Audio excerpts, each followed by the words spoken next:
आपण पाहतात इंगॉ 24 तास। मोर्ची येथे पारंपरिक श्रद्धा आणि उत्साहाने श्री कुणबी देवाचा उत्सव साजरा करण्यात आला।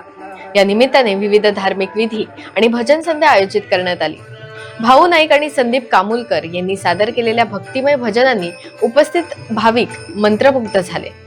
संपूर्ण परिसर भक्तिरसाने भरून गेला होता।